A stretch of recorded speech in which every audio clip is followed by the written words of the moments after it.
Hey guys, I'm back again for day 15. I'm out here today in the Nike Air Max 94s, bright crimson colorway. So I've had 2 full weeks of eating sensibly and not perfectly, but sensibly, and increasing daily activity. And with those changes, I've went from a starting weight of 269 pounds to a weight of 260.4 as of this morning. Fortunately, throughout the journey, nutritionally, I've kept things very simple and I haven't had to deal with a lot of late night cravings because I've had a plan in place to handle those cravings. Replacing those empty calories from soda and snacks late at night with just a simple, nice, delicious, sweet protein shake has made all the difference in the world. Strangely enough, I found my body actually not wanting to eat, and I've had to kind of struggle to just remember to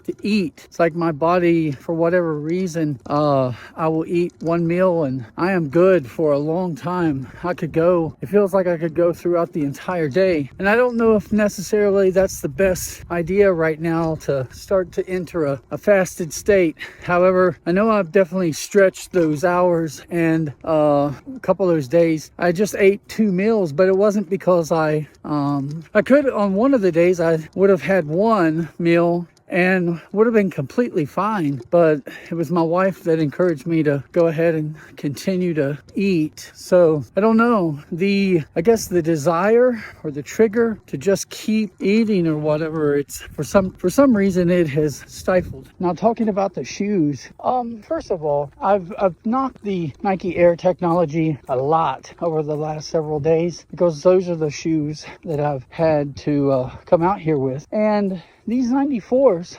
they don't separate themselves too much from the pack, but they do a little bit. This is actually the first pair of Air Maxes that I'm feeling a little bit of a return on in terms of the heel. Now, the other pair yesterday, there were air units in the heel and the forefoot, but again, they were like rocks. They felt like nothing. And these shoes are not much better, but at least I am feeling it somewhat. Now, I do have an orthotic in these to offer support in the arch, but really that shouldn't make all that much of a difference, because if anything, should make it feel even better because the orthotic provides more cushion than the stock insole. I won't categorize this as a bad shoe, but just a couple things about it. The design of it, if you play the game Battleship, and you remember those little ships, the little frigates that they would give you, and it was just like this a very simplistic boat design where you've got 2 straight edges on the port and starboard side, and it just kind of goes up towards the bridge up into a straight nose. Well, that is what I kind of see with these shoes. It just kind of rounds the toes off right towards the center, and it's a pretty aggressive,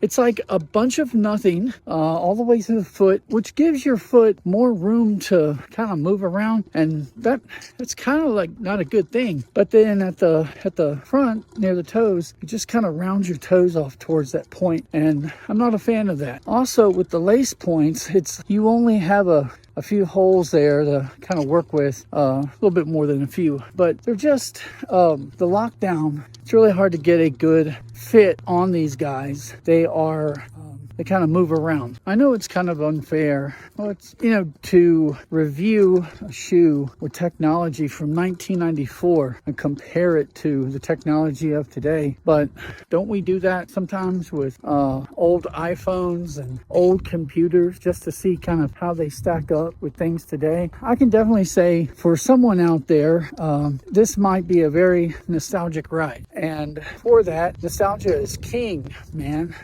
But if you're someone like me who didn't really have these shoes as a kid, wanted them, and then got them later in life, it's kind of like wah, wah, wah.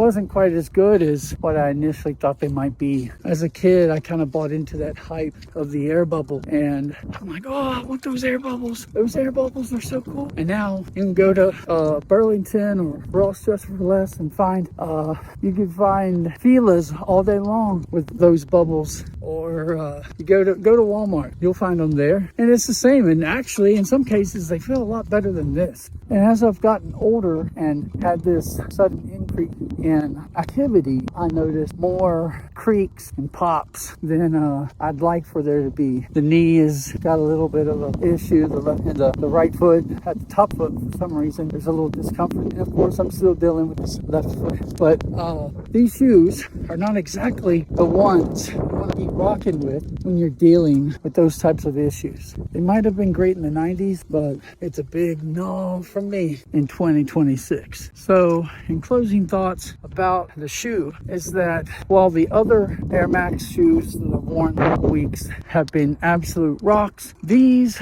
are like a tiny little piece of foam over top of a rock, and there you go. They're still rocks under your feet, but you're getting a little bit more responsiveness. I guess they made the bubble a little bigger, put in a little bit more air, and there you go. They're not what I would call a bad shoe, but it's not the one that I would want to rock on the daily, for any reason, for whatsoever. The one shining quality that these shoes have over virtually anything in the modern era is durability. These shoes were made to last. Shoes back then, a kid would get a pair of shoes and it would need to last them for most of the school year, if not the entire year. And so that's about it. Durability is king on these guys, and that's about really, in my opinion, all they're good for nowadays. But if you disagree, want to say something else about it, just write it in the comments. Thanks for dropping by the channel. Later.